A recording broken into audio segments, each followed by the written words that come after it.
Just a couple of announcements. Past physical and guys that are moving off the non-football injured list would be P.J. Williams and Derek Kelly. We added Tommy Lee Lewis to the active roster, currently at 90. Any questions? Think of just overall work today. I thought it was decent. I thought we had to battle through, obviously, the heat, and maybe not quite as crisp as yesterday, but look at the film and get a better chance to see it. Sean, Nicky said the other day that all three of those guys will be back soon. Is Will still expected back in the next couple Say that days? again? Will Lutz, is he expected back? Yeah. We're just being smart, and I don't expect it to be much longer than 3 days, but we're just being mindful of his groin, and I don't want it to become something that starts lagging. Sean, when you say it wasn't quite as crisp as yesterday, is that kind of just a It's mental thing where guys got to work? Come out here and shoot. Instead of being in 72 degrees, you're in 102 degrees. So, but that's part of training camp.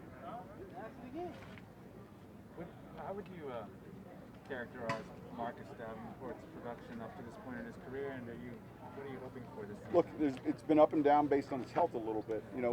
He's had really good moments and times where we've been really encouraged, and we're really encouraged with him. But, the key is staying healthy and being available. I think he's had a good off season. He's healthy, and I'm pleased with that room and the development overall of that room. So anxious to see how he does this year, though. It'll be an important year for him. I know it's early in training camp, obviously, but what kind of progress have you seen from Marquez Callaway?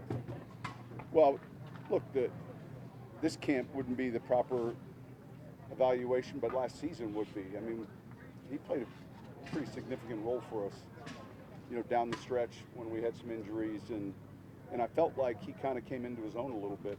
And you saw him in each of those games towards the end of the season, gaining confidence, playing well.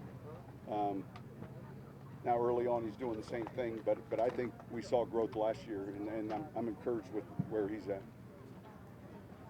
Sean, you lost a couple of big pieces from your coaching staff in the offseason. For the most part, you just rearranged responsibilities. Talk about the confidence in the guys you have and the importance of hiring guys who are versatile. Yeah, we've been fortunate to have good continuity, guys that have been here a long time, and then when you have success, you're going to lose good coaches. And I can remember Mr. Benson once visiting with me about we had a number of coaches interviewing, and I said, hey, just let's be more focused or worried when no one's interested in any of our guys. They're all guys that we'll pull for, and we think that will do good jobs at other spots.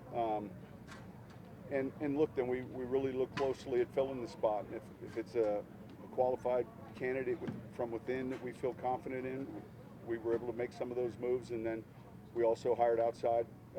So each time it's a little bit different. You're looking for the best fit, but that's part of it. Sean, what are some of the things you're evaluating when you have two punters?